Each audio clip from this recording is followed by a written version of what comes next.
how to become a CID officer. After 12th, how to become a CID officer. साथियों, इस video में हम सभी जानेंगे 12वीं के बाद CID ऑफिसर कैसे बने। पूरी डिटेल से जानेंगे। इस वीडियो का टॉपिक्स होगा CID ऑफिसर। तो सबसे पहले हम जानेंगे क्या क्या इसमें जानने की जरूरत है हमें CID ऑफिसर बनने के लिए।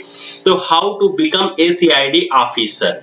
CID ऑफिसर कैसे बने, इसकी एलिजिबिलिटी क्या होती है, एज लिमिट क्या होता है, फिजिकल रिक्वायरमेंट्स क्या होती हैं, आप कितने अटेम्प्ट कर सकते हैं, सिलेक्शन प्रोसेस क्या होता है, एग्जाम पैटर्न क्या होता है, सिलेबस क्या होता है और सैलरी कितनी होती है एक CID ऑफिसर की। तो साथियों, ये वीडियो जो है हम डिटेल से बताएंगे आपको पॉइंट टू पॉइंट। इस वीडियो के बाद आपको दूसरा कोई वीडियो देखने की जरूरत नहीं पड़ेगी CID ऑफिसर बनने के लिए। तो साथियों, अगर आप मेरे YouTube चैनल पे नए हैं तो चैनल को सब्सक्राइब करिए, बेल आइकन को प्रेस कर लें, जिससे नेक्स्ट वीडियो का नोटिफिकेशन सबसे पहले आपके पास पहुंचे।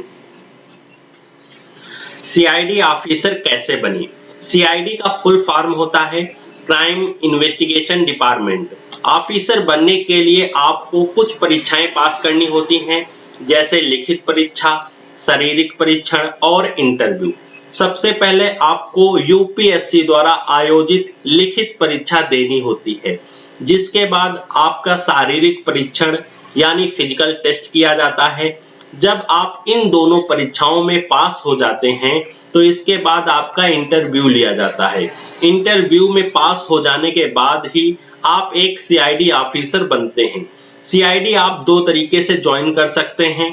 पहला UPSC द्वारा और दूसरा होता है जिसे आयोजित CSE civil service exam. CSE का मतलब फुल फॉर्म होता है सिविल सर्विस एग्जाम को क्लियर करके। और दूसरा जो CID ऑफिसर आप बन सकते हैं पुलिस फोर्स ज्वाइन करके। आप CID ऑफिसर दो तरीके से बन सकते हैं। एक है पहला UPSC द्वारा आयोजित CSE द्वारा और दूसरा है पुलिस फोर्स ज्वाइन करके। इसके बाद जानेंगे इसकी क्वालिफिकेशन या एलिजिबिलिटी क्या होती है। तो CID ऑफिसर बनने के लिए आपको कम से कम 12वीं पास होना चाहिए। इसके साथ CID में अच्छी पोस्ट के प्राप्त करने के लिए ग्रेजुएशन होना अनिवार्य है तथा उम्मीदवार को भारत का नागरिक होना चाहिए। इसके बाद हम जानेंगे एज लिमिट क्या होती है CID ऑफिसर के लिए। तो साथियों, जनरल कैंडिडेट के जो होते हैं उनके लिए एज लिमिट है 20 से 27 साल। OBC की एज लिमिट है 20 से 30 साल। वहीं एज रिलैक्सेशन की बात करें तो 3 साल की छूट मिलती है। SC ST के लिए 20 से 32 साल और एज रिलैक्सेशन की बात करें तो 5 साल की छूट मिलती है SC ST के कैंडिडेट। बाद हम सभी जानेंगे फिजिकल रिक्रूटमेंट क्या है, फिजिकल आपके लिए जरूरी। तो CID ऑफिसर बनने के लिए पुरुषों के लिए ऊंचाई 165 सेमी लगभग 5 फुट 2 फीट और महिलाओं के लिए ऊंचाई 150 सेमी लगभग 5 फीट होनी चाहिए। आपकी छाती चेस्ट कम से कम 76 सेमी फुलाकर होनी चाहिए। CID ऑफिसर बनने के लिए आपकी नेत्र दृष्टि चश्मा के साथ या बिना डिस्टेंट विजन 6/6 एक में और दूसरे में 6/9 होनी चाहिए।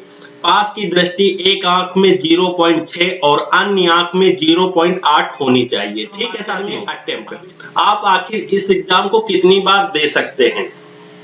तो साथियों, बहुत से स्टूडेंट्स को डाउट होता है कि बाई चांस मैंने फॉर्म फिल किया CID ऑफिसर के लिए और आपने उसको एग्जाम दिया नहीं, तो आपका ये अटेम्प्ट माना जाएगा कि नहीं माना जाएगा। साथियों, अटेम्प्ट तब माना जाता है जब आपने फॉर्म फिल किया और उसका एग्जाम भी दिया। अब एग्जाम में पास हो या ना हो ये आपकी मेहनत पे डिपेंड करता है, बट आपका ये माना जाएगा कि आपने एक अटेम्प्ट किया है। अगर आपने केवल फॉर्म फिल किया है तो वो अटेम्प्ट नहीं माना जाता है। ठीक है साथियों, बहुत से स्टूडेंट्स को ये डाउट होता है।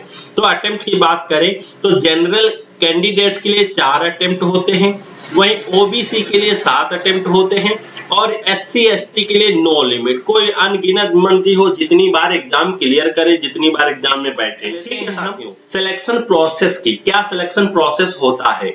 तो आपको सबसे पहले रिटन एग्जाम होता है जो 2 तरीके से, या CSE UPSC जो एग्जाम कराता है, या पुलिस फोर्स ज्वाइन करके। ठीक है साथियों। फिर दूसरा हो गया आपका फिजिकल टेस्ट होगा। फिजिकल टेस्ट हो जाने के बाद आपका इंटरव्यू होगा, इसके बाद आपको पोस्टिंग हो जाएगी। ठीक है आपकी। अब बात कर लेते हैं एग्जाम पैटर्न की कि आपका एग्जाम पैटर्न क्या होता है। तो साथियों टियर 1 में आपको यह 200 अंकों का प्रश्न होता है और इस प्रश्न पत्र को हल करने के लिए 2 घंटे का समय दिया जाता है। अगर आपका एक भी जवाब गलत होता है तो एक गलत जवाब के लिए 0.25 अंक काट लिए जाएंगे, मतलब 1/4 की आपकी निगेटिव मार्किंग होती है। ठीक है साथियों। अब टियर 2 की बात करें तो यह पेपर 400 अंकों का होता है, जिसके लिए आपको 4 घंटे का समय दिया जाता है। यदि आपका कोई जवाब गलत होता है तो हर एक गलत जवाब के लिए 0.50 अंक काट लिए जाते हैं। अब टियर 3 की बात करें तो यह दोनों परीक्षा पास करने के बाद साक्षात्कार होता है। दो साथियों में टियर 1 और टियर 2 जब आप पास कर लेंगे तो टियर 3 होगा आपको, तो टियर 3 में आपका इंटरव्यू होगा जो 100 अंकों का होता है। इसके पास कर लेने के बाद आप एक अच्छे CID ऑफिसर बन जाते हैं। ठीक है साथियों।